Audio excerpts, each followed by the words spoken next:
गुरुकुल में आज विद्यार्थियों का सैलाब उमड़ा हुआ था, क्योंकि परीक्षा का परिणाम घोषित होने वाला था। कई छात्र प्रसन्न थे तो कई मुंह लटकाए भी खड़े थे। उनकी प्रसन्नता और उदासी अकारण नहीं थी। जो छात्र उत्तीर्ण होते उन्हें अगली कक्षा में प्रवेश मिलना तय था, परंतु अनुत्तीर्ण होने वाले छात्रों को न केवल गुरुकुल ही छोड़कर जाना पड़ता, बल्कि आचार्यों की खरी खोटी भी सुननी पड़ती। क्यों रे मूर्ख, तू फिर अनुत्तीर्ण हो गया? तुझे मैंने समय रहते ही समझाया था ना कि यदि इस बार उत्तीर्ण ना हुआ तो गुरुकुल से बाहर निकाल दिया जाएगा। एक आचार्य एक किशोर विद्यार्थी को डांट रहे थे और वह बेचारा चुपचाप सुन रहा था। डरते डरते उसने गुरुकुल के प्रधान आचार्य से निवेदन किया, आचार्य देव, मैंने अपनी तरफ से तो पूर्ण प्रयास किया था, परंतु निर्बल स्मरण शक्ति के कारण मैं जो कुछ भी याद करता हूँ उसे थोड़ी देर बाद ही भूल जाता हूँ। कृपया मुझे एक अवसर और देने की कृपा करें। यदि तुझे कुछ स्मरण ही नहीं रहता तो फिर तू कैसे उत्तीर्ण हो पाएगा और तेरे विद्या अध्ययन करने का भी क्या लाभ होगा? यदि देवता भी तुझ पर कृपा करे ना तो भी तुझ जैसी जड़ बुद्धि को उत्तीर्ण नहीं करा सकते। आचार्य ने अपने इन तीव्र शब्दों के साथ वरदराज की खूब बुराई की और उस पर चिल्लाते हुए उसे गुरुकुल से बाहर निकल जाने के लिए कहा। कक्षा के सभी छात्र उस पर हंसने लगे। वह बेचारा भी अपना मुंह लटकाए बोझिल कदमों से वहां से निकल गया। अनेकों प्रश्न उसके मन में उथल पुथल मचाए हुए थे। कैसे वह अपने घर लौटेगा? माता पिता को जाकर क्या उत्तर देगा? जब लोगों को पता चलेगा कि उसे गुरुकुल से निकाल दिया गया है तब वह कैसे उनका सामना कर पाएगा? वरदराज का हृदय बैठा जा रहा था। आखिर उसने अपनी ओर से तो भरसक प्रयत्न किया था, रात रात भर बैठकर पढ़ाई की थी, लेकिन यदि फिर भी उत्तीर्ण ना हो सका तो वह क्या कर सकता था? सवालों के भंवर में फंसा वह अब अपने गांव के पास ही आ पहुंचा था, पर क्योंकि धूप बहुत तेज हो चली थी इसलिए उसने थोड़ा विश्राम करने का निश्चय किया। गर्मी की इस तपती दोपहर में सूरज की तेज रोशनी सबको जला रही थी, पर यहाँ भूख भी उसे बेहाल किए हुए थी।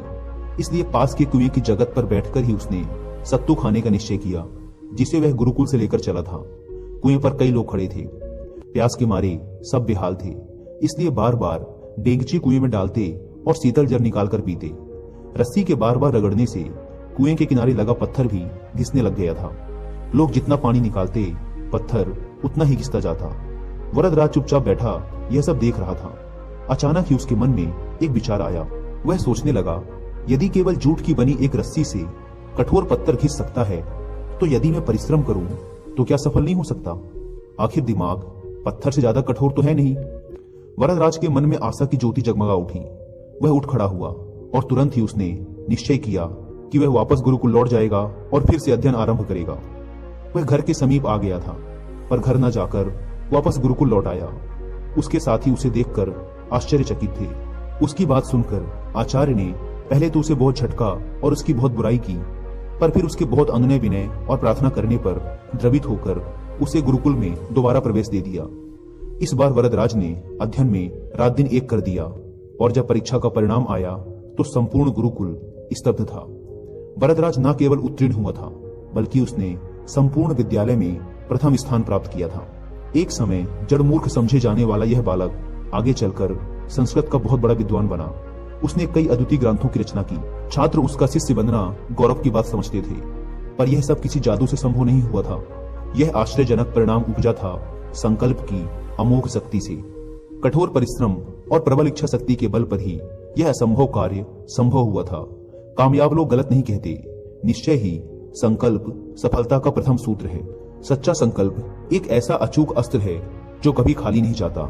यदि हम किसी भी कार्य को करने का संकल्प कर लें तो ऐसा कौन सा अवरोध है जो उसके मार्ग में चट्टान बनकर खड़ा हो जाए? निसंदेह कुछ भी नहीं। करोड़ों युवाओं के प्रेरणा स्रोत स्वामी विवेकानंद जी ने एक बार कहा था, मुझे पूर्ण विश्वास है कि ब्रह्मांड में कोई भी शक्ति किसी भी व्यक्ति को उस चीज को हासिल करने से नहीं रोक सकती जिसका वह वास्तव में हकदार है।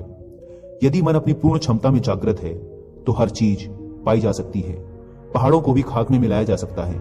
संकल्प दूसरी किसी भी चीज से ज्यादा शक्तिशाली है। प्रबल इच्छा शक्ति के सामने हर चीज को झुकना ही पड़ता है, क्योंकि यह सीधे भगवान से आती है। एक शुद्ध और शक्तिशाली संकल्प सर्वशक्तिमान है।